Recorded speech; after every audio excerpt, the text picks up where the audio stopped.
Welcome, everyone, to another episode of Not Another BL podcast. Today, we are talking about episode 10 of Only Friends. And I will not be doing the recap, but I am Heather Lee, also known as Red as is Trying. And hello. Hey. Hey.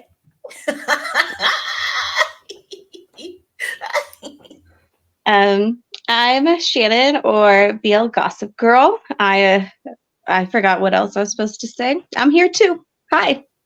Good. Hi there. And I'm Kelly, BL Chef, on all platforms. And if you're like, what happened to last week? Yeah, that didn't happen last week's episode. So sorry. That was on me. Oh, not just you. We got a sick one. We had you gone, and then I was migrained to death. So we were all down for the count that last weekend. Yeah. So a lot going on. We did not have time to record. So sorry. Last week happened. It's this week now.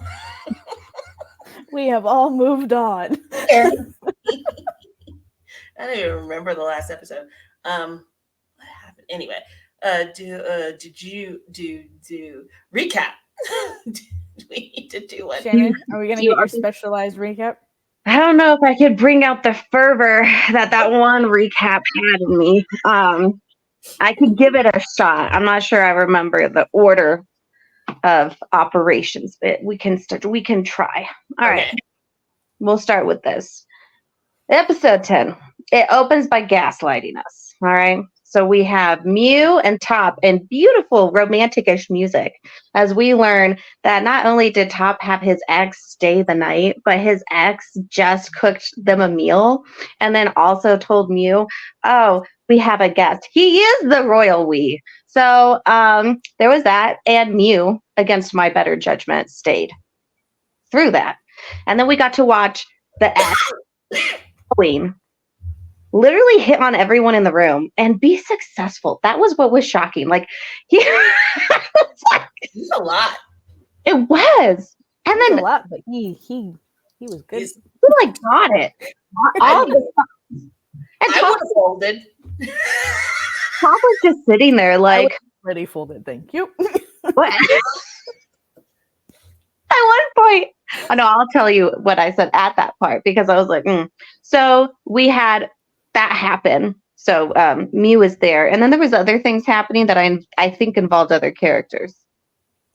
Forget that they exist.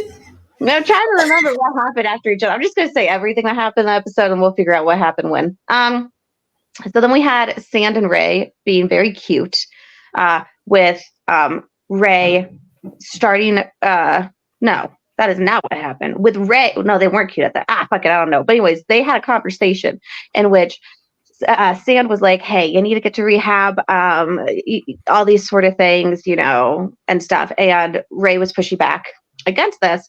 And so one of the things Ray said was like, "Well, if you're so brave, like if you think this is like so easy, why don't you tell your dad you're his kid, and then I'll go to rehab." And I was like, "Those are not equal." Not at all. Very little. I was stressed. Oh my God. I was like, that is not okay. And so then that happened. And then we went back and we saw that Mew stayed at Top's place through the awkwardest dinner I have ever seen in my life, where Boeing was like, "Mew, you're like really cute. And now I get why Top was constantly calling me to say he really fucked up." And then he was also like going on and on about basically how he's still this thing in Top's life and that he's like a really great option. And it was like, what? I don't understand what your end game here is, because you're like hitting on both of them. Is this like covering all your bases? Like, I did not understand the goal. And Top sat there like zoned out. I don't even know what. It was just like, this seems to be going well. Like, that man has no situational awareness or like social anything. Got along with him. That's really what it was. And so then we cut back, and I don't know what order everything happened in, but what we have then is that Adam is talking to his sister because Chum is like, "What is going on with you? Like, you're really sad about your girlfriend." And this is where Adam's like, "Actually, what happened is that Boston like coerced me into hooking up with him, and I had too much to drink, and he like forced me into it, and then he forced me to take nudes, and now he's blackmailing me with these nudes to like sleep with him. And then we saw Chum be like, what the actual fuck? I did feel for her here, because the way I said in my video was like, you have your brother telling you something, and you do not want to think that someone would lie about something like this. Yeah. And I want to, especially as a woman, you do not want to think someone would lie about this. And then you also have your friend who you know, and you don't want to believe they would do something like this. And you're very much stuck in this really horrible spot. So that happened. Chum was like, the fuck? We have Nick. This one actually drove me insane.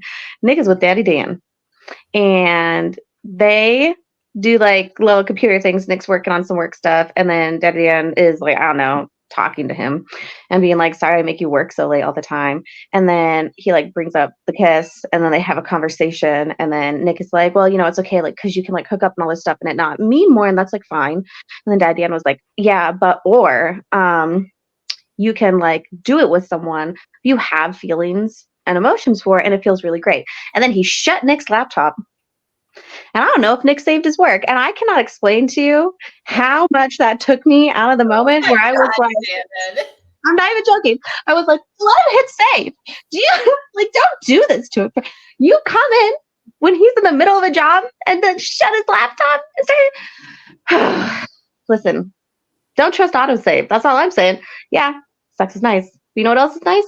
Not spending hours of your time repeating work because you didn't get a hit save. So anyways, that happened. I'm gonna flash again. And Ray and Sand are at a bar where apparently Sand's dad works as a saxophonist, and he starts walking by, and Sand is like, hey, sir, hey, hi, yeah, like I really like your music, all this kind of stuff. And this is where I was like, Ray, you are a dick. Because then Ray's like, my friend really likes your stuff. He talks about you all the time, and that's why he brought me here to listen to your music. And I was like, dude, fucking chill. Like, just chill. And then Dad's like, that's so cool. And then he's like, kind of starts walking away. And then Sam's like, actually, there's something I need to tell you. And then Ray interjects and is like, oh, he just wants to learn how to play the saxophone for you. And then they have a little conversation. The dad leaves. And then Ray's like, hey, you've already proven that you're brave. And so like, whenever you want to talk to your dad, or if you want to do that, should be like on your terms. And I'm like, as if, I'm just going to say this. Don't do that to someone. Don't do that to someone. Don't put them through that. That's hell. And then don't be like, actually, you don't need to don't do that to someone. I'm just going to say that. So then we flash to another person. I don't know who, Boston. And Boston's friends show up at his place.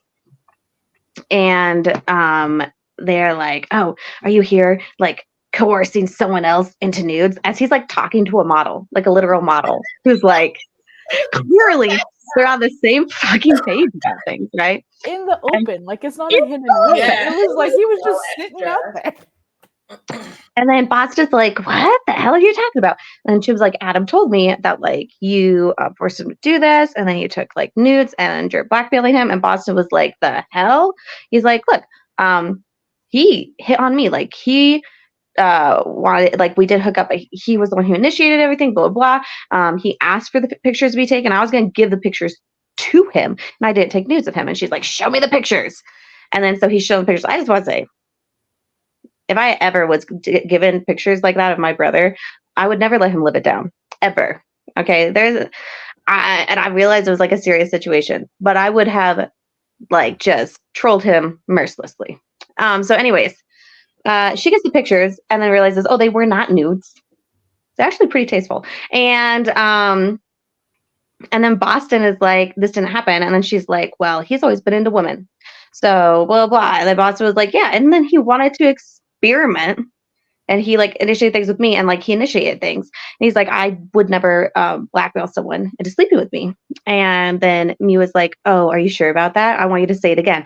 And then I was like, you could shut the fuck up, Mew, because he did not blackmail Top into sleeping with him. And that is kind of why Top, I was like, that is why Top should be in more shit with you, because he wasn't blackmailed into this, okay? He was literally just been like, was told like, I don't think this dude's a virgin. And then he was like, well, then I'll fuck you. And it was like, that did not correlate. I don't see how that was like a logical jump from this, and I've still Top been getting logic does not exist. was Top Logic. That was no. So his friends were dicks to him, and they were like, and then Chun was like, I don't care if you initiated or not, and boom, she's like, you're a horrible person for doing this, and left. And I was like, of all the shit that had gone, anyways. So then we're gonna flip, and I'm trying to remember who does what when and why. We don't need all the pieces either. Like, I think rehab. Okay, so then Ray starts rehab, and he is still kind of like resistant to what's happening, and he's struggling like with the questions and all this stuff because it's hard. It is hard. And it kind of comes out, and then him and Sand have this like really cute exchange about like Ray being addicted to sand, and I was like, it's really adorable. That was not cute to me, but continue.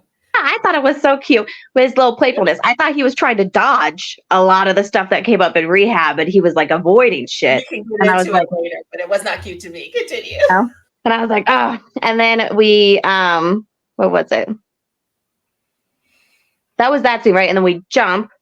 And then I'm gonna just spitball here. We have Boston going into Nick's store. So Daddy Dan was talking to Nick, and his dad is like, oh, Nick's so awesome, all this kind of stuff. And then the dad leaves, and then Daddy Dan is like, hey, so like, is anyone pursuing you? Like, are you available? Like, what's happening here? And then Nick was like, yeah, you know, blah, blah, blah. And then they almost kiss, and then someone walks in, and Daddy Dan leaves, and Boston comes in, and then Boston's like, who's that dude? Is that your boyfriend? And Nick is like, no, what the fuck are you doing here? Like, what's going on? And then Boston's like, I need a new phone case because I like destroyed my phone.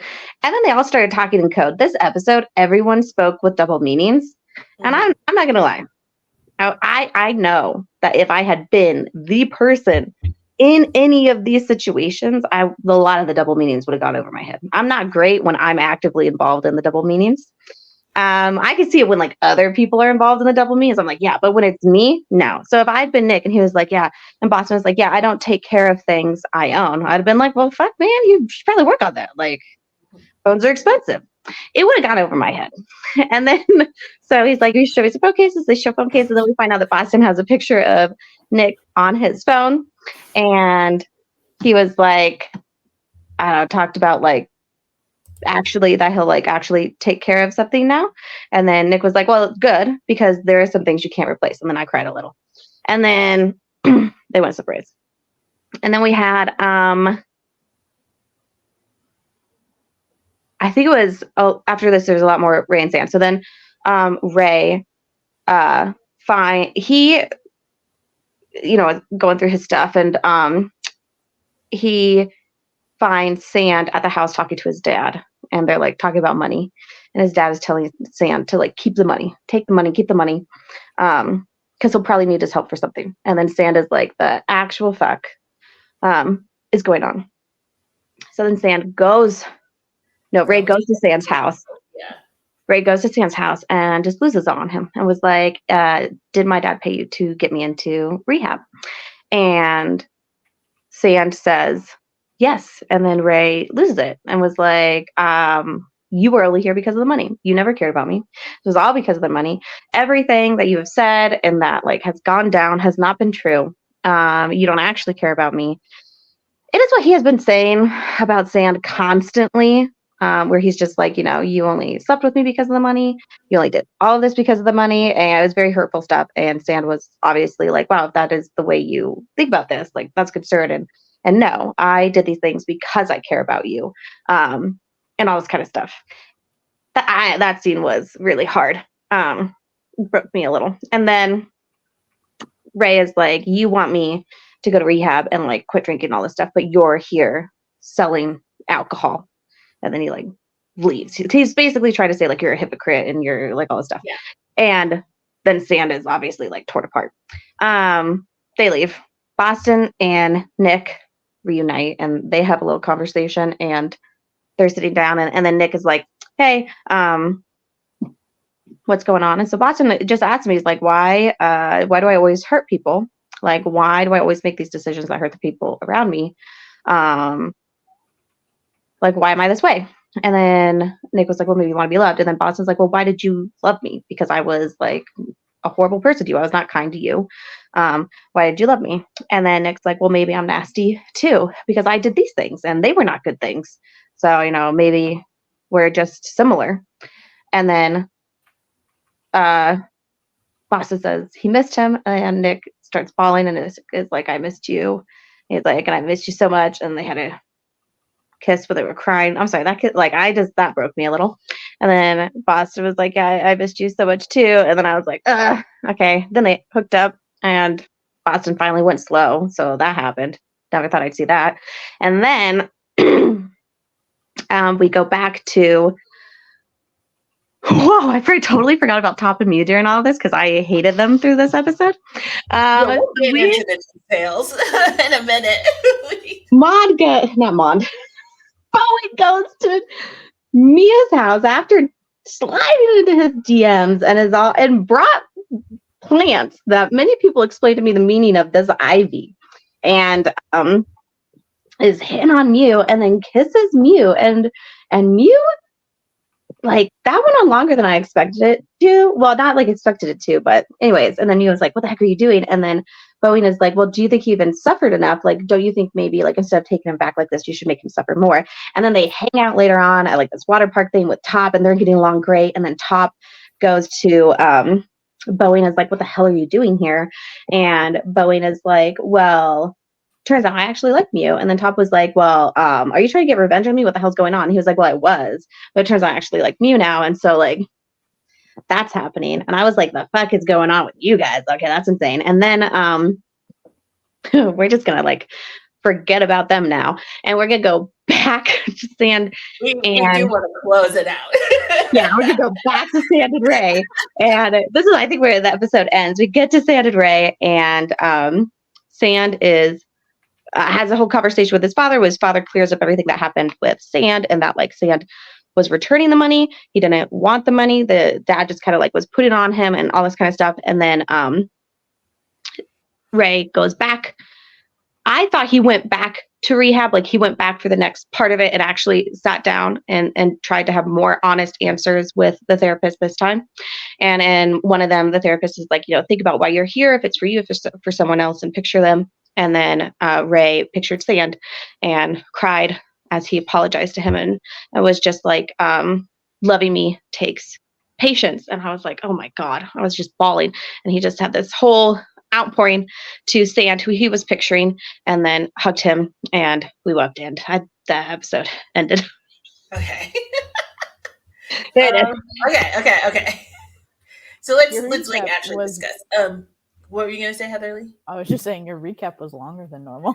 Yeah, it was really long. It's like I was like, okay, let's end it, and then you were like, no.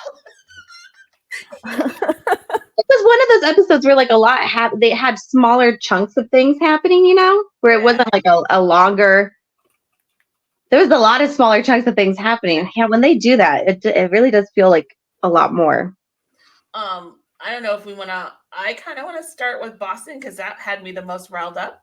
Oh, everything in the episode was the Boston thing. And one of the things, so one of the things I got in my comments, which I was like, whoa, because I had talked about the Boston thing, and someone was like, oh, did we stop believing victims? And I was like, wait, what are we doing here? I saw that in multiple places, and I was like, what is this twisting of the narrative that we're doing?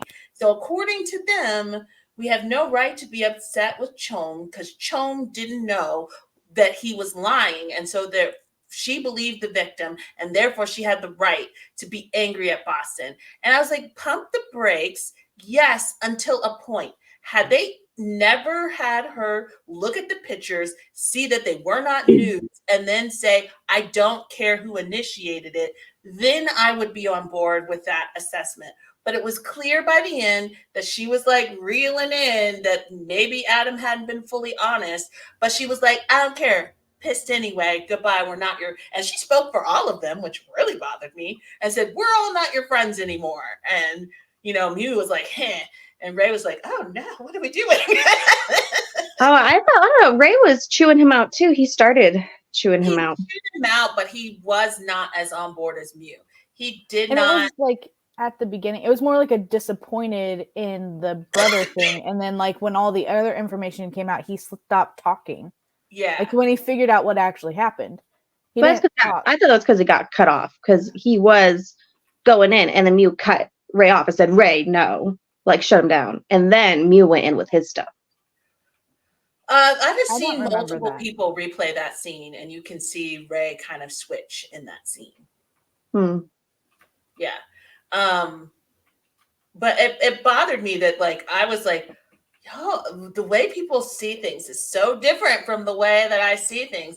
And the other thing that I got, so I'm trying to understand, and I don't know where you guys land on this, is a lot of people, we talked about it on a live last night, and a lot of people in the comments were like, they don't care if he did anything, just sleeping with the brother was enough.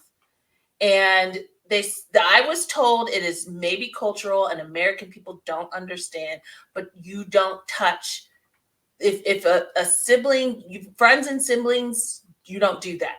And it's disrespectful and it's like dishonorable and you just don't do that. And I was really having a hard time connecting to that because I was like, what? I never heard of it as a cultural thing. I've heard of it as a respect thing. Like cultural in ours or like in Western or Eastern, like, but like I kind of get it, but even then, like he wasn't the one that initiated it. They didn't care. It was a no-go. And I'm gonna tell you, the comment section was full. They were not on my side. It was full of people from like Africa and all of these different countries. Just they were basically like, this is a line that's drawn where Western, like, no, they said American. There's a very American sensibility about that is not shared in other countries. And they were all very clear. You don't sleep with siblings. It's a no-go. And then someone explained, well, a sibling is like a child to the older sibling. And I was like, even still, like my parents, it's weird. It was weird. I admit I was trying to get there. I couldn't get there. But for a lot of people, you'll see them okay with Chom's response. And I'm just saying that to explain why people, regardless of whether he initiated or not, are still okay with the level of angry Chom was. Yeah, I think I was thinking of other like Eastern culture shows that I watched that had that premise where it ended up being that they fell in love kind of thing. I don't remember this this intense of a reaction based on that. Like the one stuck in my head right now is Hidden Love, and like he was angry and he deserved to be angry, but like all of it, but it wrapped up as like you take care of her as if you are me kind of thing. And so that's why I think like I get the initial problem. I just don't get it as a complete problem. Does that make sense? Yeah, I had a hard time connect. I don't think I'll be able to connect. I get it. I also get that me being American probably makes me think of it more rationally a different way. So I'll just take it as a whatever, but to me, it's not a problem. Yeah, that would be I could see, I guess, based on some of the stuff said in that scene, it makes sense to be if that is how it's viewed because Chom had said like you've known him since our first year, like so when you say that I'm like okay, so that kind of clicks where she's pulling in this like also isn't that only like 4 or 5 years, first year of college or first year of like school because that's two very different things. College since our first year I think, so I could see that would make sense to me if that was the reason, the level it did look like when they were in that moment, that stuff kind of switched. Like people started to kind of realize that the information they were given was not the whole truth. But the level of anger didn't go down. So that explains to me, I guess, why I could see that they switched with like, oh, okay, maybe that wasn't what happened, but there was still the level of anger. I just feel like it should still, like, if they can keep their rage based on the brother thing, that's fine. But I felt like it should go down a little bit, knowing that not everything that they were supposed to be mad about was a real thing.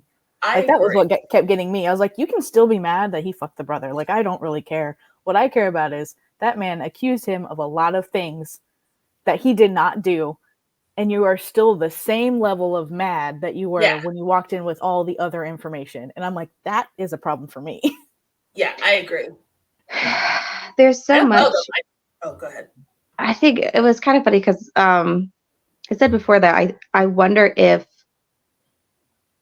they knew the character they were writing with Mew when they were writing him. I remember this, like we talked about this last time. We were like, were they trying to just write this like kinder, nicer sort of character, and then we're all sitting there like, this is such a weaselly, holier than thou character. And I was like, I wonder if the writers realized or knew that's what they were doing, or this. And so this scene kind of made me think that as well, because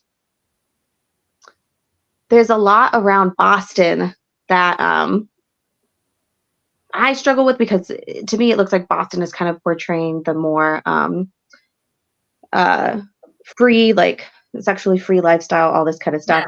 And it's not being portrayed well at all. And then on top of it, it's this sort of portrayal of like, if he could just settle down, if he could just get in a relationship, he'll be good. Like, then it's morally good. Like, if he could just be morally good. And so that is one of the things I struggle with in these scenes, and especially with Mew, when Mew is like, well, we know he'll sleep with anything that breathes.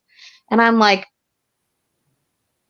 oh my God, because I sit there and I'm like, it's frustrating to me because we'll see Mew make these other decisions and then he's not held to any sort of the same standard as Boston. And then it's hard for me to watch this and see the character who has the more, you know, he's hooking up, he's doing all this stuff and is constantly being portrayed as like this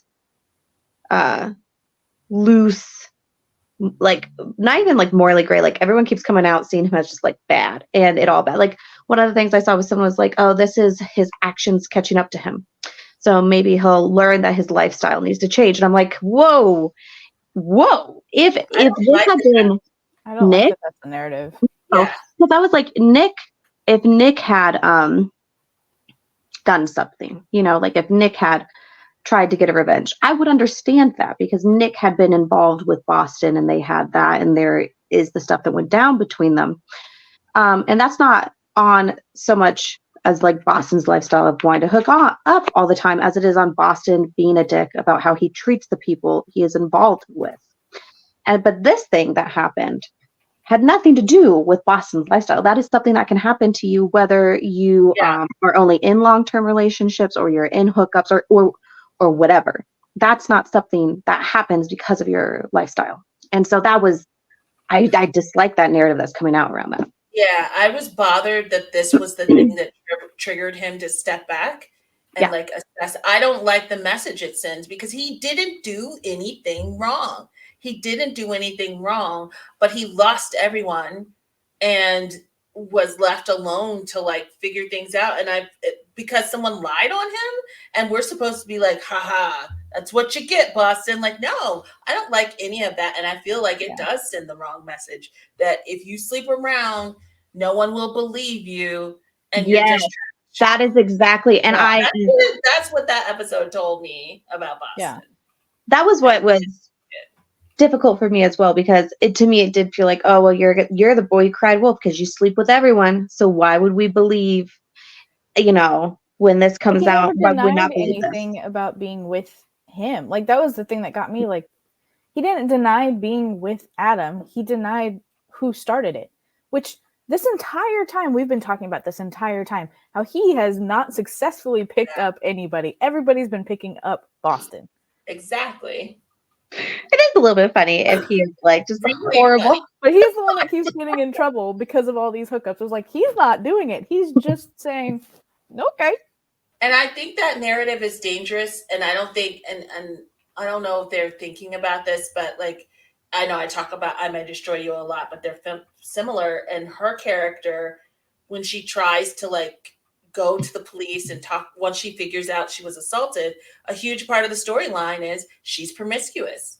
Yeah. And so they just keep bringing up all her partners, that she had like slept with someone earlier that night and all of this other stuff. And so it was easier to believe that maybe she just went away with some dude and she used a lot of drugs and alcohol. So was she drugged, or did she just party too hard and that's on her? Like all of that was used against her as she was trying to find, get some kind of justice for what had happened to her. And so it's a really dangerous narrative to paint the promiscuous person as deserving of bad things happening to them. Yes. And that is what this episode felt like around Boston. Yes. I'd wanted to see growth with Boston because for me, he felt like a very just like not super complex character. Like I was like, we know what we're getting, we're going. And then like in the later episodes, I started to be like, oh, we're seeing more to Boston. We're getting more of this. He's more rounded. And it did kind of, I was like, oh, because I wanted him to grow and I wanted him to see what actually happened between him and Nick clearer. I wanted all of that. But I didn't want this like whole like, oh, actually, Nick, I missed you and all this kind of stuff. Because it turns out that it's like morally bad to be hooking up with all these people because then bad things happen to me. And I did not want, because I'm like, no, I did like the scene. I liked the scene with Nick and Boston. It made me like their characters more because in the scene where they had that conversation, what I appreciated was that both of them just looked at who they were with a lot of honesty in that moment. Even when Nick was like, oh, I'm nasty and I did these things. And I liked it because it was just this moment. One of the things that I really have struggled with this friend group is that no one can see themselves. So everything can see Boston very clearly and they can hate on Boston so clearly, but they do not hold themselves to the same standard and they don't see themselves. And I liked it when Nick and Boston had that moment. And it was just two very flawed people sitting across from each other. One thing I'm starting to also get annoyed with is I've seen a lot of people rip on Boston's scene in the store when he comes to him and he shows him that picture. To me, that was an extremely vulnerable moment for Boston.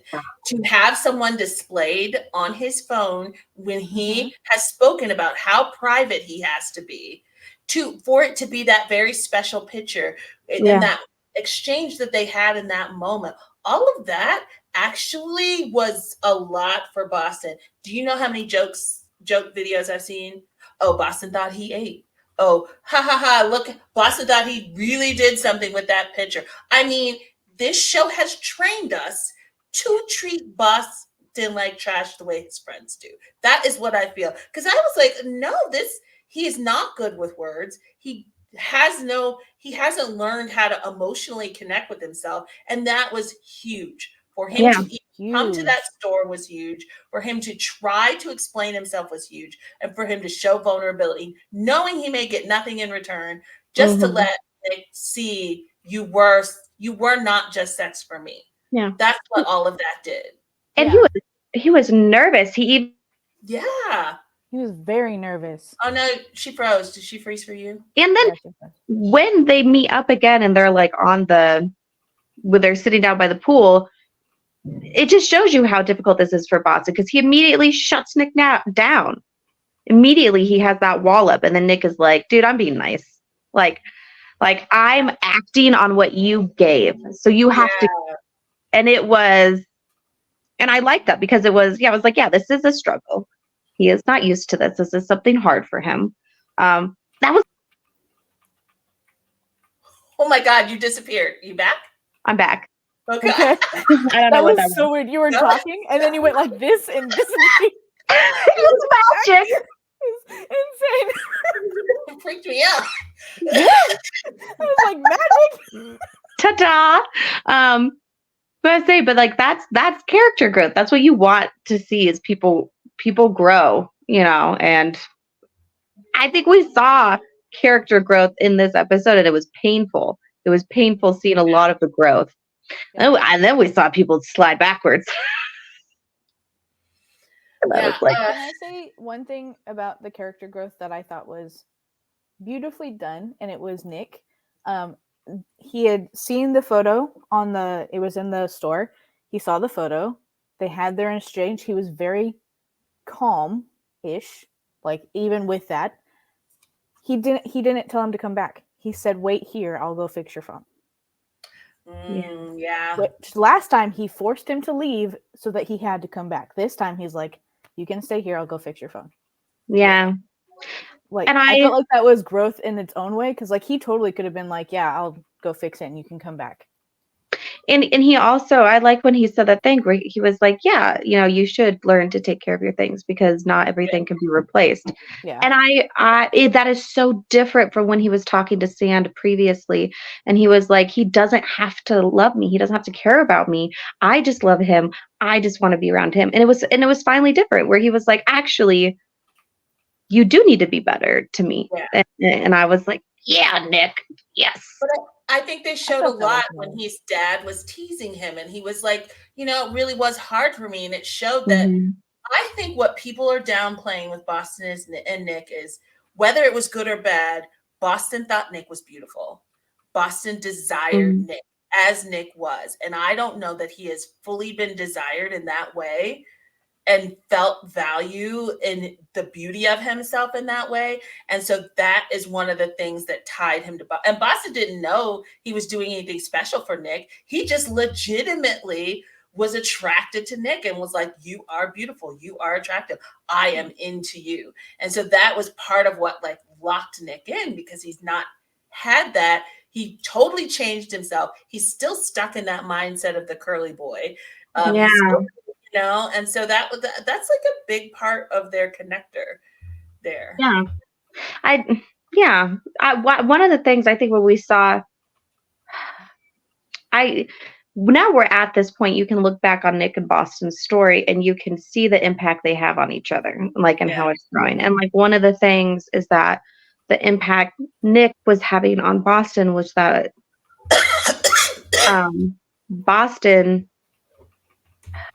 Boston was discovering like there was someone he liked enough to want to have around. Like, where he was like, he's never wanted this before. He was like, I want the person who I can hook up with, but then they stay. He's like, they stay and we chat and we do things and it's nice.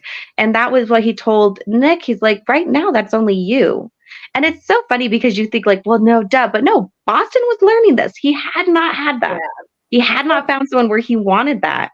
Yeah, it was like them. He didn't want that with the other ones. Like, it wasn't so much that he didn't. Well, one, he didn't acknowledge that was something that he wanted because he didn't know that was something he wanted. Yeah. But all of the people that he had been with, he only wanted the one part. Like, they didn't interest him outside of the bedroom. So why would he keep them around outside of the bedroom? That wouldn't make sense. And now he had somebody that he liked inside and outside the bedroom. And now he's like, this isn't actually that bad. I kind of like it. Yeah. You said something that it just made me think of something where like Boston didn't give himself that choice. And often like when we eliminate a choice from ourselves, we don't realize it's something we want because we say it's something we can't have. So Boston had already eliminated this as an option for himself. And Nick kind of came in and started bulldozing that. And so it is discovering that you do have this option. Like, it's there. Because we're like, well, Boston, like, this is, you're dating him. Like, you're doing all the things people do when they date. You're doing all this stuff. And it's getting past that block where you're like, well, no, that's not for me. That's not what we have because that's not for me. And I like watching it now because you see this. And then you see Nick, like, Nick went through so much. And I'm glad he realized towards this point that the reason, the reason Boston was with him was because he liked him. He's no longer dressing like Top. He's not dressing like Top. He's not doing these things. And Boston's still there saying, hey, it was you. It wasn't the outfit you put on. It wasn't this other stuff like that had me coming back. It was just you. Outfit, because the picture he chose was with him with no clothes. So. Yes. Yeah. And before he started working out. Yep. Yeah. Where he was, they were both vulnerable in that moment. The other thing I was thinking of is that, there's a few things. Can we knock him off? The pool scene where he said all of those things and everyone said, oh, he's just manipulating you. And we were all like, I think he actually means it. Yeah. He actually meant it. Like, people were so ready to believe that he was like, I was like, not everything Boston does is manipulation. I think particular saw Boston for what he was from the beginning. Yeah. Mm. And I think he just speaks his mind. It's not often deeper. He's not like, weaving this terrible web. He's just Boston. He's vomiting out the mouth. That's why people don't like him, because he doesn't take care in anything that he says. But also, what he says is what he means. Like, he's not really like bombing and weaving. He's not the most complex character. He's not Mew. Mew is a manipulator. Even Ray is a manipulator. Oh, man. Just a vomit of the mouth. But he leaves waste because he does not care about how it might hurt people with what he says. One of the things I struggle with Mew is I'm like, dude, I am supporting you. I am like, yeah, this is get the hell out of there. This is an awkward place to be in. You don't have to put up with this. Like, it was insane that someone would expect you to sit through this. And then he goes and just does the most insane shit. And I'm like, you make it really hard to back you, because I'm backing you. And I'm like, yeah, you get to be mad. You get to be this. And then you go do something so insane that I'm like, we got to tone this down, because I cannot support this. Like, this is not okay.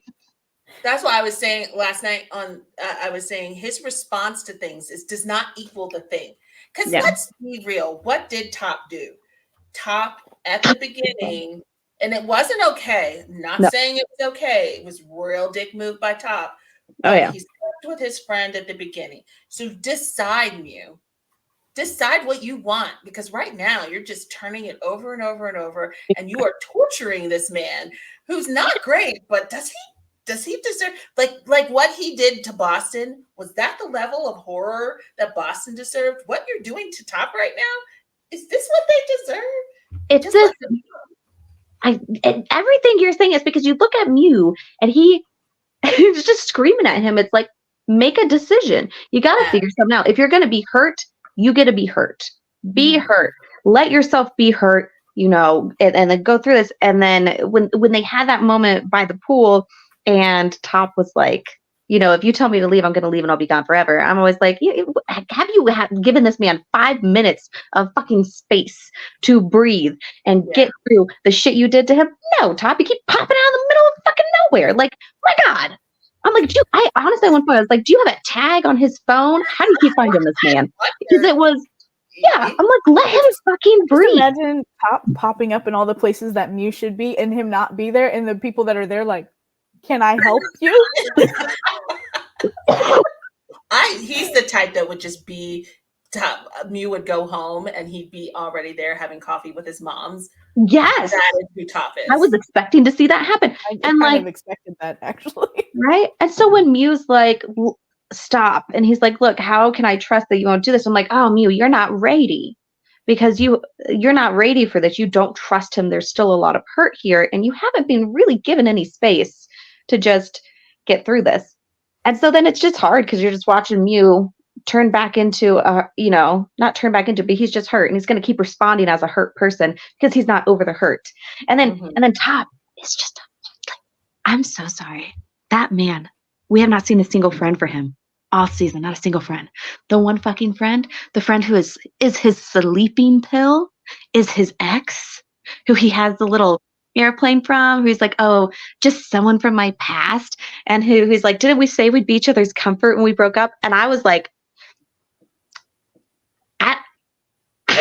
get on with this man. I was like, get the fuck out of there. Top is not someone worth putting your time and energy into if this is how he is managing his life and relationships, because why the fuck does that man want revenge on him? And Boeing, what I found, there's so many parallels. When Boeing was like, has it been 3 months yet? And he was like, not yet. And he was like, but here's the thing, Top hasn't changed, because Top was like, maybe I'll make it through more longer this time. So he hasn't even decided. It's just the 3 months he needs to get, right? Like, he hasn't really, he's not like, it should have been like, the time doesn't matter. We're together. I just want to be with him. And he's like, maybe I'll make it this time. And I was just like, oh, he's still Top. He is still Top. He's still Top. And Boeing even said to Mew, he's like, Top is selfish. And they had that conversation where, Top is like, hey, like, thanks for coming over, but I'm good now. And Boeing called him out. And he was like, oh, so you're comforted now? Now you're comforted. You don't need me. So I can go. because you got what you wanted. You got Mew back. And I was like, yeah, this dude he is selfish. But also everything Boeing said. Who said that from day one? Boston. Boston. I was like, had you just listened to Boston? Boston was not being a dick in that moment. He was just being like, yo, I've been there. I've done that. Let me tell you, this dude's not worth it. He's going to drop you in 3 months. And Mew made the choice. Mew came in with all the information. He wasn't tricked into this relationship. He was given information. He thought he was better than it all. He thought, oh, I'll be the one who can change him or whatever. I think maybe that is also a reason he is mad at Boston, because Boston in the beginning said, you know what, I don't think you're special. I think that, this is his motive and he's this way. And then Mew was like, I think I could be different. And he wasn't. So I think that might also be a bit why he is pissed off. And I do not blame Mew at all for wanting to like burn down the house around Boston for what Boston did. I don't, because you find out this dude had pictures of you, a video, and then he hooked up with the guy you're seeing. Crazy. Yeah. I'm like, yeah, no. They're not good. I get it. Were good. That's the reminder. No, that was like insane. That was absolutely insane. I get that. There's just a level where I'm watching Mew where I'm going, dude, I don't see you feeling better. I don't see you getting to a point where you're going to be okay with anything, because it's like getting hurt repeatedly over and over again because the person who hurt you is not better. You show up to his house, his ex is there making you food. His ex is there with a key to his house. Like, none of this is going to make you feel better. You're just getting hurt again and again and again. And so I was like, and guess what? Mew is a dick when he's hurt. So he's just doing these things. That's what I said. I was like, I back you, and then you go and do the most insane shit. And I'm like, yeah. Also, I think he should have.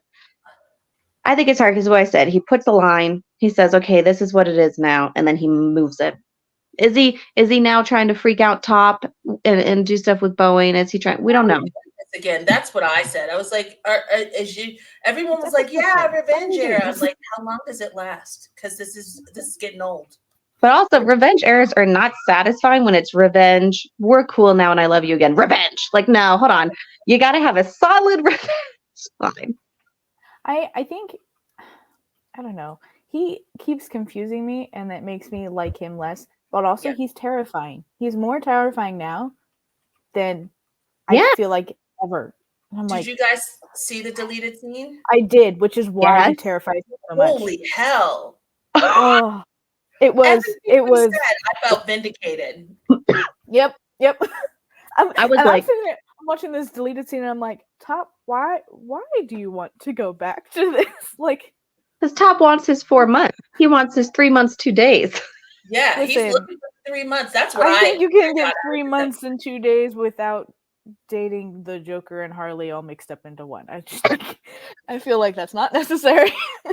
That was true. Find an easier mark. I gotta hand it to Book though, because he has pulled this off very well. This character where you're like, yeah, guys, no, like, so good. You can't do this to a person with blood. And then also you're like, that person is crazy, because he has embodied the person where you're like, listen, I'm explaining this to you. It might not look like I can prove it, but if you watch them close enough, you'll see the crazy. And Book has like really pulled that off, because there are those people where you're like, it's hard to explain, and you're like, look, there's something there. And so I'm like, damn, Book, so well. And that's why when everyone was trying to like, you got to know that I love these people as people. Oh yeah. But how much I despise these characters, it's just a testament to their amazing acting skills, because it's insane how much I want to strangle some of these people. That's what I'm thinking. Like, when I'm talking about Boston now, and I'm like, oh, this, and I feel this way, people are like, he's horrible. I'm like, I did not say that I want to hang out with Boston or want him as a friend. No, I would like that man kept very far away from you. And I do not want him in my friend group. No. Full-on salt circle around myself for these people. I'm like, please no. But I think it's really that Mark and Neo have done such a phenomenal job that we started going like, yeah, we want you two nowhere near each other.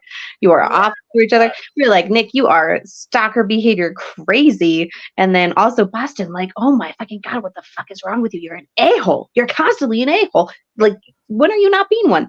And then now we're at a point where we're like, look at the growth of them. And they're just so kind. Look how they do that. And I'm like, damn, I gotta hand it to them because that is not easy to do with characters that you don't particularly like. Yeah. I want them together. I think because I don't know that they can find anybody else for them with their brand of crazier is pretty much made for each other. They're both messed up. Like, we can pretend, first of all, a Daddy Dan situation, I'm just not down. There's too much there. That's just I am glad that he's not as much of a creeper as he implied in the trailers. Yeah. Oh man. But I'm not for Daddy Dan. I did Grudge like Daddy, not Daddy Dan. I do like that he reminded Nick that he could have something nice. And that because Nick had adopted a Boston mentality. Yeah. That, well, this is just all you can have, and he reminded him that there can be more. I do like that. If nothing else, his existence was to remind Nick he deserved to be valued and taken care of. And if that's what he wanted, Boston can have what Boston wants, but he doesn't have to settle for that in his life if that's not working for him. If it doesn't give him what he needs. I agree. Yeah, that would have been the great takeaway from Boston, realizing that he could actually have more. It didn't have to be beholden to this one thing. And if he wanted more, he could have it. And not, hey, if you keep this up, horrible things will happen to you. Yeah. No. This show should be called Slut Shame. I don't understand. And I'm so kind of surprised by it. I'm like, is that really what they're doing? They said that Boston and Nick were inspired by two real people and their very interesting relationship. And so was Top and Mew. And only Sand and Ray is like pulled from like. So. The real Top and Mew are married. Oh, good God. I want to have a conversation with those two. The real Top I have and questions. People could grow. Questions. Yeah. What was I going to say? Oh, I was also going to say, and then we can maybe move into Ray, was that to me, again, there was this Boston and Ray parallel where Ray doesn't believe he deserves love. He doesn't believe he doesn't value himself enough to believe he can have a relationship like Sand, where Boston, same thing. He's like, no, this is all I can have. There's no one who's going to like love me. And so, and also he's halfway out the door. Like, part of his wall is that he's leaving. And so he doesn't see why he would invest in something that he can't keep, which I think is logical. And it bothers me that we don't talk about that more. I just step on logical. It is logical. I think it's one of those things where it's a logical reason for him to like do all the things. And then he just has like a lot of self-worth issues mixed into it that it's like, oh, damn. From his dad. Yeah, that's like, ugh. All right, that's not healthy. We should talk Ray. Ray. I didn't even talk about much my reaction videos because it was just hard. I just was like, okay, I'm just in the pain this episode. I'm just in the pain. We're just going to be in the pain. Yeah. I'll say, I think they are phenomenal actors. I mean, we know, but they just keep proving like beyond, because everything about what they did with this arc in this episode alone was so well done. There's something, it's not like the biggest scene, or maybe it, they were all big scenes, but the way they discussed when the one that hit me personal is when Ray was going off on Sand, when he had misinterpreted everything and he was just going in. And you could see Sand realize, to me, like how deep this was, how bad this was. And also he was finally hearing the way Ray viewed him in that relationship. Because we have repeatedly said how he's always trying to pay him. He's always calling him property. It is a big issue to me that not enough people talk about, which pisses me off. And it was like, this was the first time Sand really heard it and was like, is that really who you think? You thought that's who I was this whole time. From the first time we met and you accused me of trying to rob you, I've been that person to you this whole time. And so my heart broke for Sand in that moment, watching him like take that in. Yeah. And it made me think of, what you had been saying this whole time, Kelly, where you were like, helping someone, being with someone through this process is hard. And I have said before, it will destroy a relationship, and they don't have this very strong foundation. And so that scene to me was a very honest portrayal of how difficult and hard it is. Because you have those moments where so much is said, so much gets laid out and laid bare, and not everyone can get through that. And not everyone can be like, okay, I understand where you're coming. Not everyone can, because it really, really does hurt. And I felt so bad for Sand in that moment, because it is that struggle where this person is struggling with someone. You're trying to help this person with the thing they're struggling with, but they are saying almost unforgivable things to you. And it is a lot of pain. And they portrayed that so well. I've had those experiences where you are being broken down. And at the same time, you're trying to feel for the person who's doing this to you. And it's so hard. They did it so well. I cried. I feel like crying right now. I think in my thing, I was like, I don't tear up. Or I don't like actually like cry and stuff in a lot of emotional scenes like many of our friends do. They always use me as a gauge of how much and I was like, this one destroyed me. I was like, I actually cried on this one, which never happened, so we should just take that as what it is. Yes. Well, you were like, you cried. I was like, oh fuck. Yep. And it was not okay. It was the father. We had said, I don't know how I mean it, that the father probably had been through hell and back with his son. And so it's not that the father didn't love him or the father didn't care. The father was tired, and this was his last ditch effort. I feel like this was his last ditch effort, and like the weight of what that means to like save his son. Yes. It was, I don't know if you caught this, but he said, you like don't listen or you refuse to go to this just like your mother. And I broke. I was like, oh my God. So because also, people had already like demonized this dad and the mom, they want to blame somebody. And so they were like, oh, the mom, he probably neglected his mom as much as that was like this story that was going around. And I'm like, I don't believe that for 1 second. Yeah. I don't. Yeah. Can I also say that it is very telling to me that the dad chose to try and pay Sand to get him to go to rehab, but not any of his friends. Yeah. To convince him to go to rehab. Like, that tells me the level of friendship they have is so superficial, because the dad didn't think they were close enough to actually get him to go to rehab. It was Sand. Now, I don't know if he hasn't asked them in the past. I can't rule that out. I can't either, but the fact that it didn't work and he still tried with Sand tells me that he at least something different. I will say that I don't know if he didn't, but they also don't talk about it either. He saw something there with Sand that he was like, he had hope that this would be the one that would work. Because if this is the last ditch effort, which he very much implied it was, it's interesting that he chose Sand as the last ditch effort and not the person that literally Ray's been following this whole time, which is me.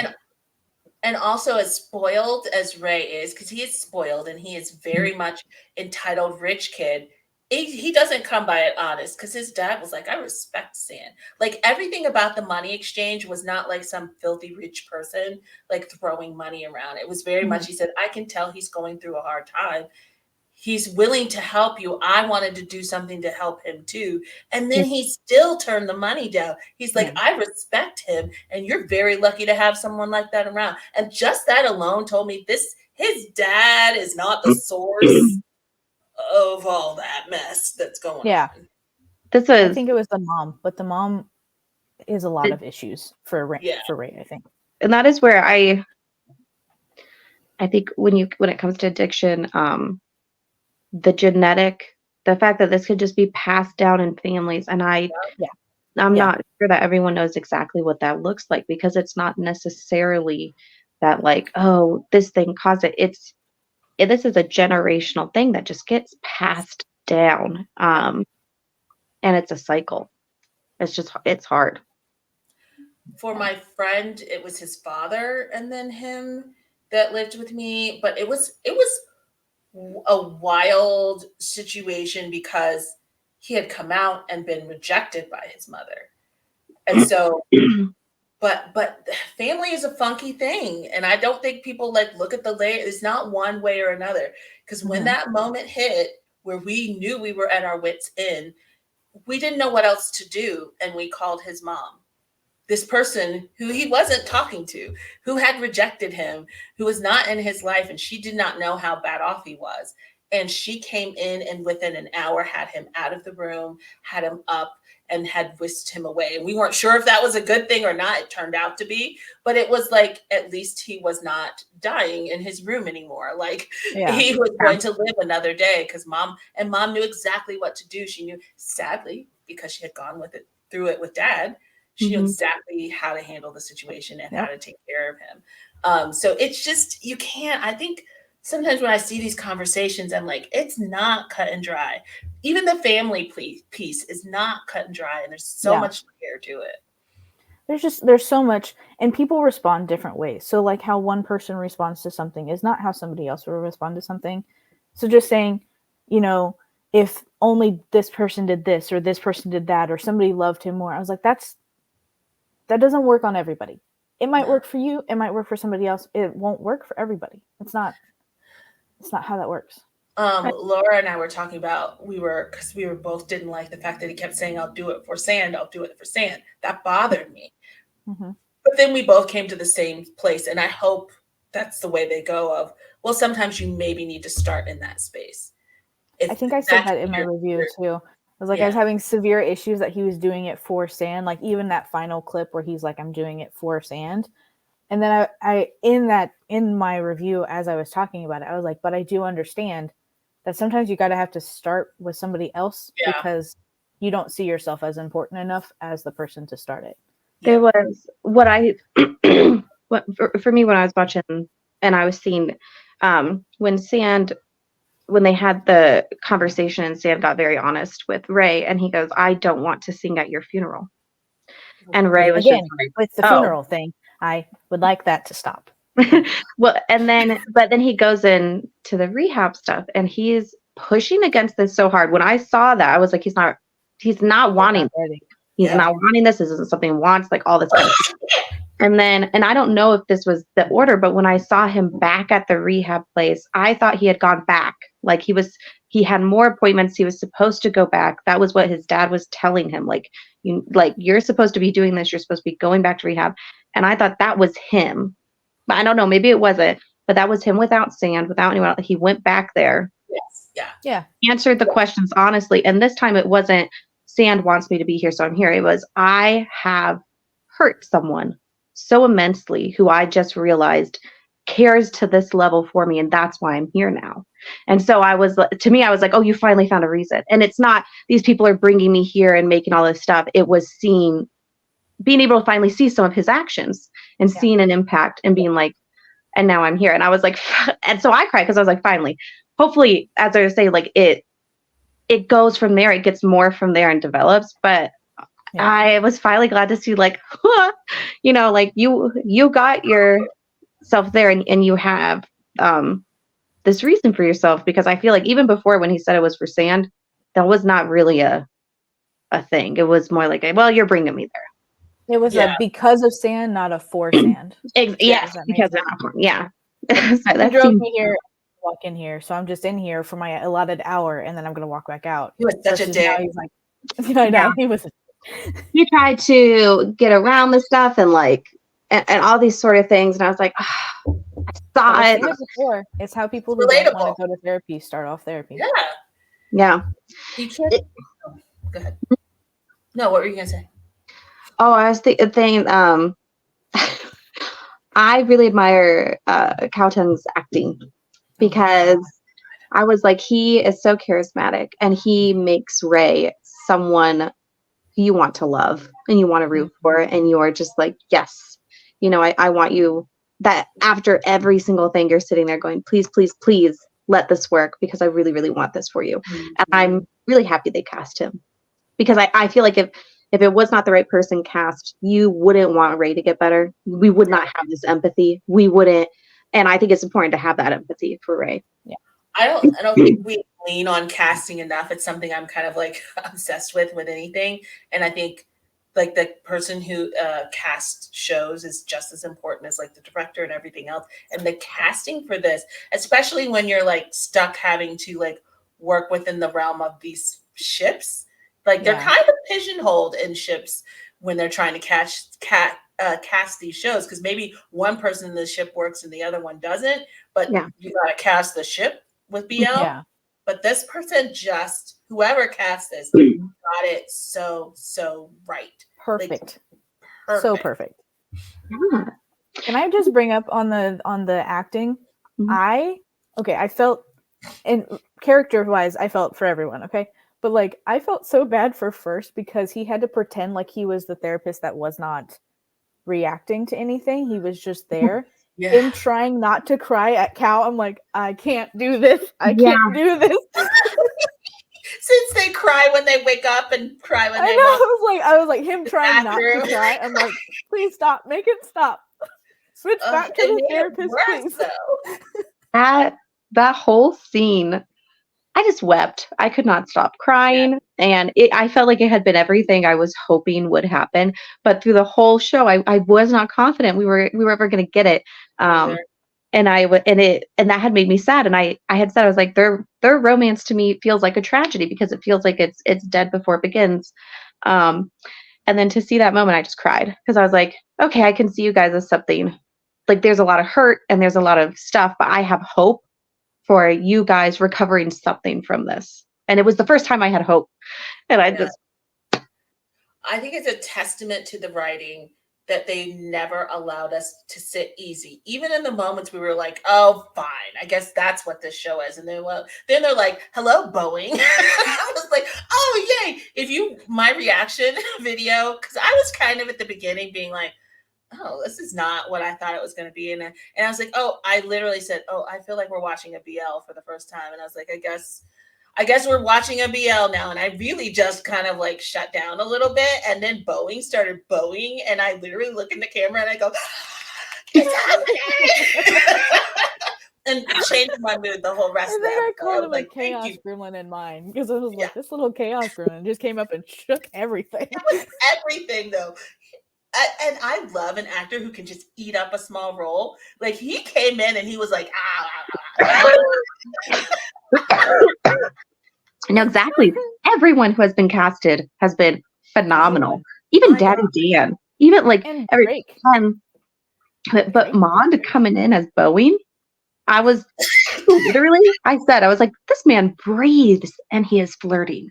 And holy crap. Yes.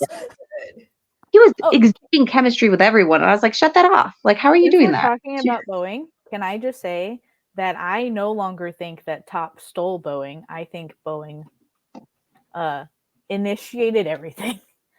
Or what the threesome thing, I know, but no. Or because I've always said I felt like Boston wasn't Boston until he met Top.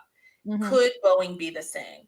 Could Boeing not have been Boeing? Is Top just turning dudes into douches? Like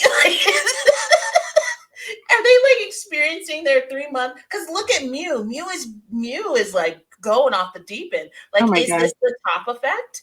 Like, is he just ruining everyone? I don't know. But I hear what you're saying, Heather. If he starts dressing like Top, he needs to be stopped. That's all I'll say. If one more person starts dressing like Top, Top must be stopped. Oh, when I was watching, there was a moment where Boeing shows up at Muse and he's got the plants and he's got the ivy. And I just went, oh, I was like, Boeing's the more interesting version of Top. He is. Like, He is, the though. person Mew actually has the same interests and similarities with. Uh-oh. I thought that was a very interesting thing, though. I was like, how do you have more in common with the person than the person that he's supposed to be? It was so funny because I've seen that before happen where like two people who are a couple, they meet someone and everyone, it's a really awkward moment where you're like, oh, look at you and your friend who have way more interests and similarities and all these things than you and your partner. I'm not going to comment. We're just going to hope this goes smoothly. It was like, and then Boeing was like, I'm going to make some moves. And I was like, oh, you are an agent of chaos. And I appreciate this because at that point I was furious and I was like, rip him apart, pull Mew down. I fully was just like, destroy him. It does I had make me some things I wonder needed to work through. Boeing Sand Top situation was, though. It I makes really I want need to- huh? I really want I really want to know. I'm sure we'll learn all about it in the next one since he's going after Sand next. So I just running through him, man. I really admire Boeing for standing completely naked in that shower, talking to Top. He was wearing shorts. You could see them, but that's fine. Oh, he was? I thought this was another fully nude moment. I was like, dude. And then just being like, yeah, I was going to get revenge on you. But then I was like, I'll just take your man. And I was like, that is revenge. Is that not revenge? I feel like that's still revenge. No, but I mean, just because you see, he was supposed to be naked because they showed his. Why am I saying that? You saw a lot of V, and that was purposeful. Don't see a lot of feet. You weren't supposed to see his shorts. I think he was supposed to be naked, or else they wouldn't have shown that much V. Because I personally did not see his shorts. There's a lot of people comfortable with standing in front of a lot of naked people. I could respect that 100%. But they just have some very serious conversations standing in front of naked people. And I'm like, okay, that works. Yeah, I read it as you did, Sheila, like his bravado of just like, and yeah, could have had this. And like the line though that killed me was Top was like, are you trying to get revenge on me? He goes, yeah, I was, but now I actually like Mew. And to me, I was like, this feels like it's still revenge. Like even if you now still like him, you're still trying to steal him. It's a win-win. I get revenge and I get the guy. Showing up to the wave rider, whatever, and you going, Belly. The pure panic on Top, or not panic, the uneasiness on Top in that situation. He's like, I don't like anything that's going on right now. Mm-hmm. And I'm sort of like, except for you were perfectly fine with you guys having dinner, but now that it's not awkward for Mew, now it's a problem. Yeah. Really turns to him and goes, let's compete. Oh my God. I love Boeing. I love the little chaos scribbling. I'm loving Boeing his own show, man. But I was like, do more, Boeing, do more. You were low key. You could do a lot more. I was torn because I was like, Top. I want you to stay away from Sand, please. The Sand part is, I'm just like, Boeing, like someone needs to get Boeing a man because otherwise he's just going to go around. You know, he is the epitome of like lock up your boyfriends because Boeing showed up like no one's safe. He is Luke on Safe House. Oh my God. Oh my God. Was that the inspiration? Oh my God. Killed me right then. Everyone's running around like, oh, Boeing's coming. Then they poo and pond away. Because Pooh was like, I don't know, man. He's talking. Poor Pooh, and he's like, I need to study. I can't keep watching you. Stay. But he's nice and he wants to talk. Like, no. Get over here. Pop is yelling at her. That's basically what we watched in this in the series was like, get the fuck away from them. It's never right. I'll be interested in give that man a BL. Sorry. Please. We've asked for so long, give him a BL. Because now I'm like, look how good these guys are. When you give them these roles, they'll go above and beyond. If GMM TV, if you're here right now, you're not. But if you were, listen to me. You have shown us what all of these people are capable of. With a good script and good direction, you have a powerhouse lineup of actors. Do not fail us in 2024. Give us what we want. I'm just saying. No, but it's funny because, like, what do we want? More men kissing different men. Do it. Or just a good script. I don't care if they kiss the same man. I kind of just really want a good script. Yeah. But I want, pull Luke in. I really do want to see Luke. Luke kissed them all. He really wants to. Like they'd enjoy it. I don't know. I can tell, but I feel like they were all kind of like, okay, until the other one would show up. I like how JoJo was like, all I knew was that Mondo said like he hadn't kissed a guy at a show, and I was like, well, you remedied that. I was like, so. Mondo was fantastic. I actually need him to get a lead role in a BL now. Yeah. I need that very badly. Mm-hmm. Literally, he just like walked when they were in the elevator and he walked out. I was like, this dude is either a sibling or the ex. And then I am very concerned if he's the ex, because why is he a hotter version of Top? Like, he's wearing the same clothes and he just had all the same stuff. I was like, what? I'm so happy Nick is not dressing like that anymore. It was fit him. I couldn't have three, look like Tops walking around. No. You're like a parade of Tops. We'll know who all his exes are because they dress like him.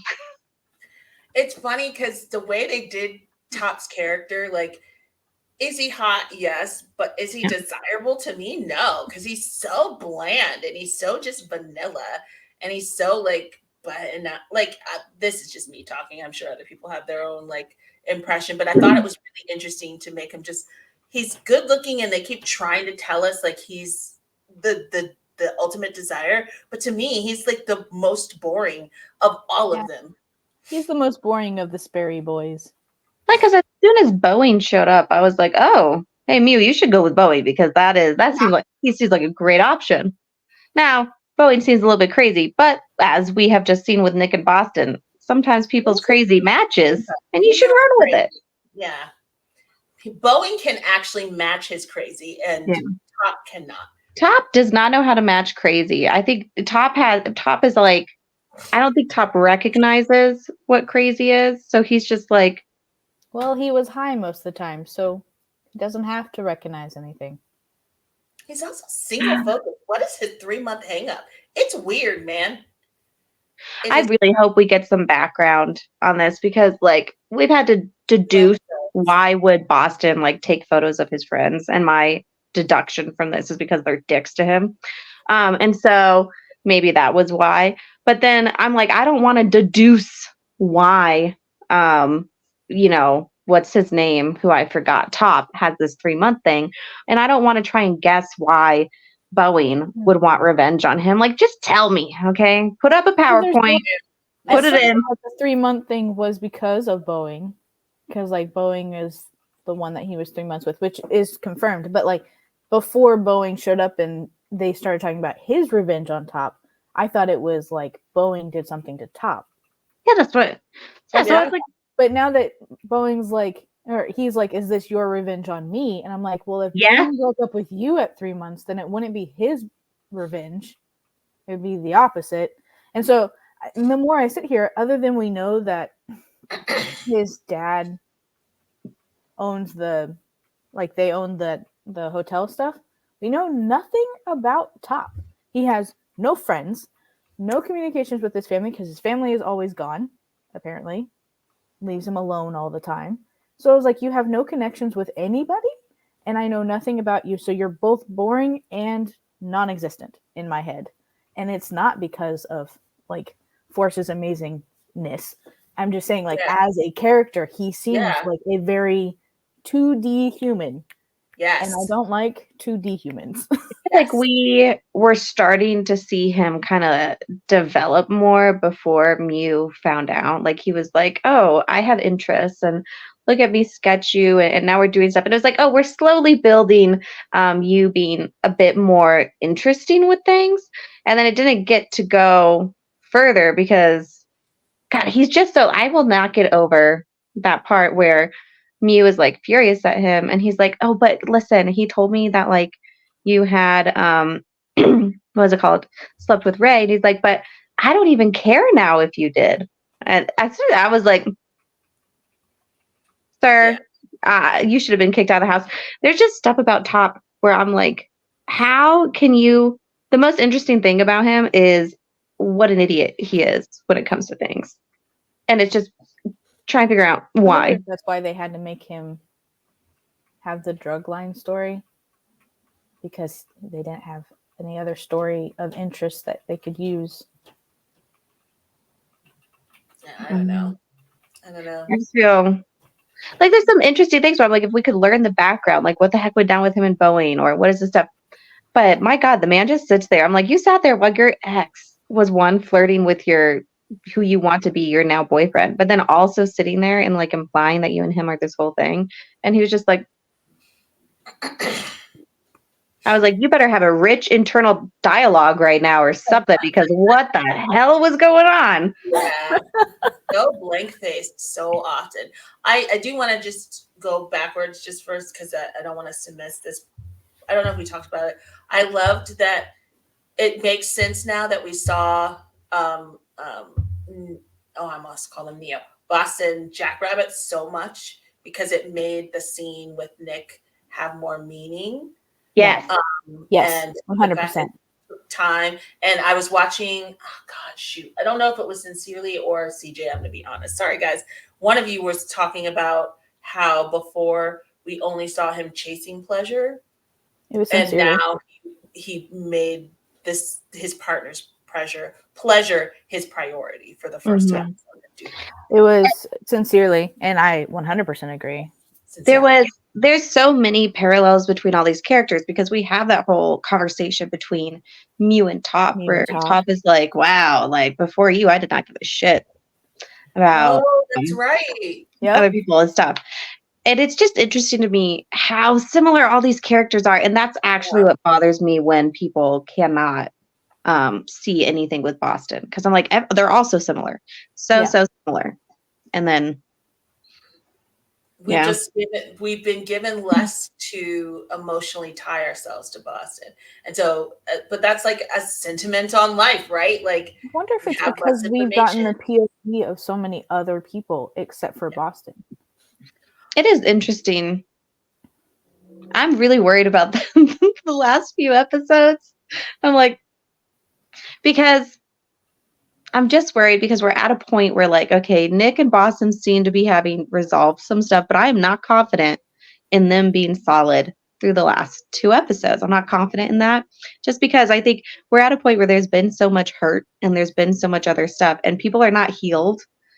People are like in processes of figuring out that they need to be healed or they're trying to work on stuff, but we're in the like pain part of stuff. And so I'm just so nervous for everyone. When Boeing was sitting across from Sand, I was like, I love Boeing and I love his mess, but it has been so painful with Ray and Sand that I was like, please just let us have something that's genuinely so sweet between them. It was like, go fuck up Mew and Top. Okay, go do that. That's enjoyable. I was like, but this is painful. Well, and have you seen Sincere? I hope this does not happen. I kind of just actively rejecting this, but Sincerely thinks he's going to sleep with Boeing. Yeah, she thinks that they think that it's not a flashback. They think that it actually happens. I don't know. He said his bad thing was this episode, so that's where I'm leaving it. This episode? Oh, was it bad stuff? The bride. Oh, I didn't think that was bad. He was getting back the money. I don't know. I'm thinking of first always calling Cowtown naughty and how he got upset when Cowtown was cursing too much. I think first his idea of bad is different, right? Yeah. So I could see first seeing that as a bad thing. Yeah. But I don't know. He said we weren't going to like him. So, but he also said, I think no matter what the next episode, we will see them together, whether it's flashback or current. I'm not prepared for anything for the next episode. Listen, I'm at a point now where I'm like, I just want Boston and Nick to be okay, because I feel like Boston's life is still in a very precarious situation where if information about him gets out, it can still destroy his whole life. There's not another character who has that hanging over them at all times. And then I feel, I'm nervous with things that are still up in the air, and Adam's not resolved. Like, how are we resolving that? Adam's not resolved. Boston scares me for those reasons. He has big things that aren't resolved, and I think of everyone in the show, he has the hugest thing hanging over him that could absolutely just destroy his life. And so that makes me nervous going into the next 2 episodes. I'm almost worried that it's going to be a forcefully go to New York rather than a choice kind of thing, which bothers me because I wanted it to be a choice, which I mean, it is what he wants to do, but I want him to do it because he wants to do it, not because he has to do it. Right. And I did like seeing him and Nick talk calmly and like purposefully about New York. So it's not I can't be anything with you because of New York, but you realize I'm going to New York. Let's talk about it and what that means for us. I was like, oh, wow. Yeah. Nice. My God. And it's still just a trailer, so that could be flipped somehow. Shut up, Heather. This every single time. What we think is going to happen is not what happened. It's really funny to be seeing all the characters and like where we are now, because it's funny because Top and Mew, I think I'm like, I do not like you guys. I don't want you together. Like, and it's funny to me because they feel like the two that are supposed to be the easiest to see as they should be together. They should have all this stuff. Like, you see this storyline and I'm like, no. But all the other ones who have very, very serious communication issues and all this other stuff between each other and all these things are the ones I'm like, woo! At the end of the day, I'm still going to say Top and Mew's issue isn't that big. Either you can handle him sleeping with Ray or you can't. Move on, Mew. Like, they drug this thing out. Like, okay, he slept with Ray. You're pissed. Are you over it? Are you not? Do you not want to be with him because of it? Fine. Are we going to just torture him forever? What are we doing? I don't understand Top and Mew. I really do. I look at Mew and I'm like, everything you are doing it's hurting you. You're not, I don't know how I'm like, we see in the trailer, he goes to his mom's and he's like, I just can't stop seeing like what he did. Like, I can't get over this. And I'm like, okay, then take a break from this man. You are not going to get better. And also, that's my thing with Top. I'm like, stop fucking appearing. People can't get over you being a trigger. They can't like start working to like calm down their reaction stuff if you don't stop fucking popping up. Like, there was so much about that I was like, it is not sweet when you just show up and force someone to be within your vicinity when they do not want to be. Yeah. And it's repeated. I get really upset. I don't get really upset. I get sometimes annoyed when shows have like the person that got hurt, they run off to go somewhere else, like it happened in Wedding Plan, blah, blah, blah. But in this particular show, I really just want Mew to like remove himself from what's happening. Yeah. And go like calm down in a corner, because right now he's just causing himself and others way more issues. Yeah. Because he's just a dick about it. Like, he's not even like, let me be sad and miserable. It's, I'm going to destroy everybody until I feel like retribution has been paid, and I'm going to need him to calm down. It was because, and if we think about it, he's been through a lot. Like, Mew found this out and then pulled off one of the most stunning reveals in, cinematic history, which I'll give him props for. Uh-oh. And then he got into drugs and alcohol and all this other hardcore to the point he was like passing out and stuff. Yeah. You know, he has put his body through a lot. He's been through a lot emotionally. He's Hi. done all these things that I'm like, you actually do need time to chill, to heal, like to get yourself back to your baseline, and throwing yourself back into the vicinity of the person who hurt you so much. Not gonna do this because you just keeps reacting in a not great way. He does not handle things well. It's not just back in the vicinity of Top. He's putting himself back in the vicinity of Boston at the beginning when like they were doing schools, like their school stuff. And then just Choom was one that would talk about Top, and Ray had distinct issues with Top. So it's not like he's only putting himself in the vicinity of Top. He's putting himself in the vicinity of everyone that created or has something to do with this problem. Yeah. And that's why he needs to like physically remove himself from everything, not implode upon everybody. Yeah. Yeah, exactly. He does. He does need this break. Well, we have been going for an hour and a half, so I really liked this. Everyone understood this was time. Yeah. They were like, we did great. They actually did a really good job. They did great. Time today, so good job. But yeah, we've been going a while. I think we can wrap up probably. Yeah. Any final thoughts for next week? Please don't hurt us. I don't know, man. It's I don't know episode where 11. I have no faith.